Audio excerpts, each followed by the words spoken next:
The ladies love them. Nick was referencing, and a couple other people referenced it too, the play when Debo delivered the blow and the mouthpiece went flying out. And I'm just curious as to how much plays like that, plays Kittle makes fairly routinely, the plays that Nick makes kind of, I don't know, run through this team in terms of physicality and get you going. Yeah, I think that's just our style of football, honestly, and that's throughout the entire team. When you see something like that on the sideline, like you mentioned, Debo, the mouthpiece flying out, like that's like setting the tone. Like that's what it's about. And you see it all across the board, and we got to continue to do that and do it at a high level going forward. Brad, we talked a few weeks ago about how it needed to mean something for you to play at home. Do you feel like you now have that home field advantage? It's pretty loud out there, and how exactly does that help your energy? For sure. I mean, the fans have stuck with us, like I said, and today was really a really great atmosphere. You know, hearing them get loud and kind of seeing the stands packed. It was exactly how we envisioned it, and like I said, like it's got to mean something to you. I think we were playing better at home, like we should all along. You know, it was a great team win. Describe the play where you recovered the fumble, and I guess more importantly than that, just the way the pass rush seems to be fueling your defense right now.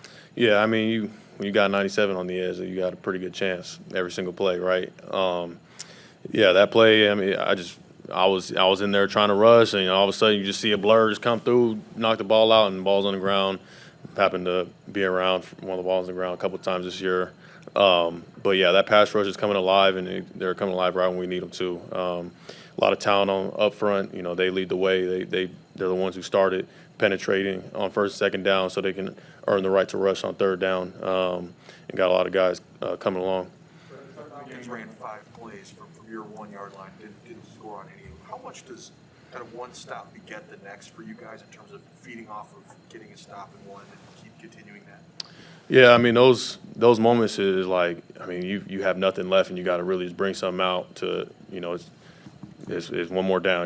We got to get it. It's like got to have a situation. The game's on the line. This is where we got to make something happen, and we take pride in that. And that was huge today for our team because those count as like takeaways for you know, for the team and you know, it gets crazy down there, but it was something that was really special.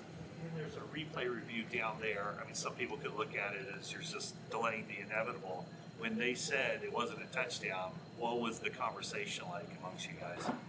Are you talking about on the very first one? Oh shoot, we got another chance. You know, like we got to stand up, make a play, and obviously we did that, and that was kind of the thought process all throughout the game. Were you surprised at all by their play calling in those situations? That didn't just try and run it straight at you guys? No, I mean I figure that they know our type, like our defense. You know, it's not just a situation where they can just run eye backs and run it down the middle. You know, I think you got to get creative down there on offense, and we were ready for everything, obviously. How awkward this season could have been, or was already, in the quarterback situation. What has it meant to the locker room to have them get through this, to be playing like this right now? Obviously, it's December. What kind of message is that in the locker room?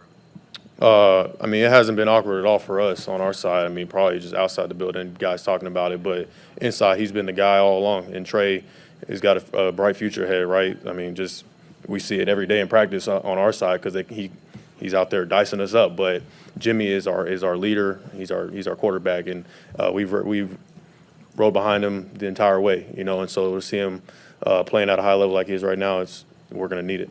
The injuries you guys have had on defense this year, what can you say about the job D'Amico Ryans has done to really keep you guys together? I mean, I can't talk about it enough. You talk about just just some of the losses we had, you know, in the secondary, not having Dre, different guys in the lineup every week, and it doesn't matter. Like he has set the standard for what kind of defense we're going to come out with week in and week out. Kind of that swarm mentality of getting all of it to the rock, playing fast, physical style of football, and you know that standard continues to be reset every week. You know, we're continuing to do this, going into a part of the season where we're going to need it. I'll get you to see the trenches in the front four just dominate this whole game today? I'm sorry, say that first part one. How good did it feel to see the front four dominate the trenches like Oh, they did today? it feels great for me. You know, when they're up there doing their thing, it makes my job a lot easier. So, but that's just routine. That's something that they've been doing all year long and continue to get better. And like I said, they make my job a lot easier. All right. Thank you, guys. Thanks, guys.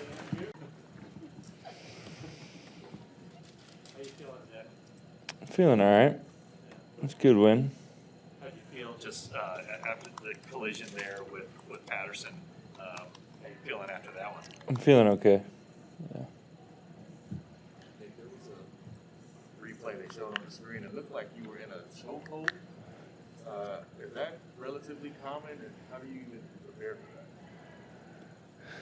Can't really prepare for that, but I thought I was going to maybe get the call there, but guess not. Flag for that play. Is there any way to avoid that, you know, when that's happening in the moment? I didn't see it, but you just can't land on them ever. So took one away from the D-line, but we'll make it up. How critical was that start of the second half for Sampson to get a sack, and then you come around and you get your sack fumble, and then you know that the ball was out? I didn't know the ball was out. But yeah, that was huge. Sampson made a big play on the play action, and then I had a nice power rush, and Fred and Sampson ran a good game over there to make him flush out of the pocket, and I ran him down. I think they like you affected Ryan beyond the sacks. It seems like you guys pressured him a lot. You know, like it's. Yeah, he's really good in the pocket, and he's actually one of the better quarterbacks when it comes to avoiding the rush in the pocket. And whenever you make him move a lot and not let him just sit where he wants to be, it definitely helps the back end. I think they ran 5 plays from your 1 yard line, and it didn't get into the end zone on any of them. How are you guys able to do that, and how do you kind of feed off of that when you get those stops in this? Just everybody did their job. Good knockback in the run game, and I remember one of them. I just penetrated pretty well, and then Eric rubbed off and made a huge play. But yeah, just doing your assignment. Arden Key got flagged for that rough in the passer. I noticed even on a hit, I think either maybe been a sack or something. You guys kind of raised your hands like this after the play. Was that to kind of signal to the refs, you know, don't call us for a penalty? Yeah, sometimes you have to make sure of it. When you guys are 3-5, just in hindsight, I know you said all the right things that you believe that you could get back to where you need to be. Now that you seem like you're in a good spot, what did it take to rebound from sort of that rough start?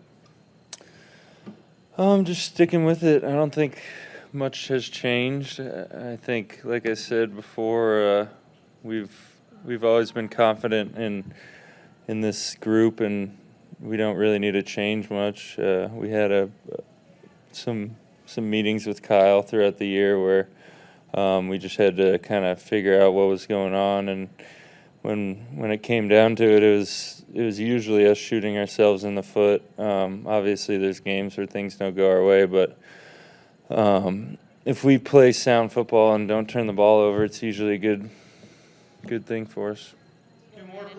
Diva ran into that defensive back and his mouthpiece went flying out. When you see your offense playing with that sort of physicality, does it get you guys on defense also fired up? Yeah, definitely. Definitely like to see the physicality from our guys. I saw Trent had a good one on Juice's touchdown.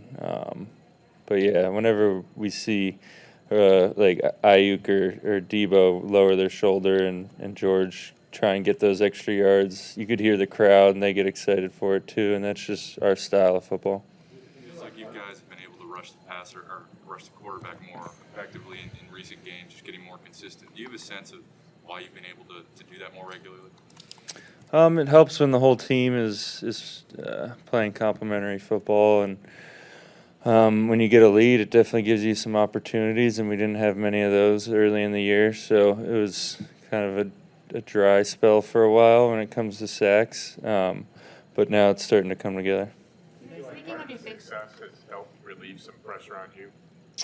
Yeah, I mean, everybody. I think Charles coming in helps. I think Jordan Willis is playing really well, and then Arden's another very skilled rusher who's in there, and Eric's doing his thing. Yeah, I think everybody's starting to hit their stride. Thank you, Nick. We got right here for you guys. Make sure you subscribe.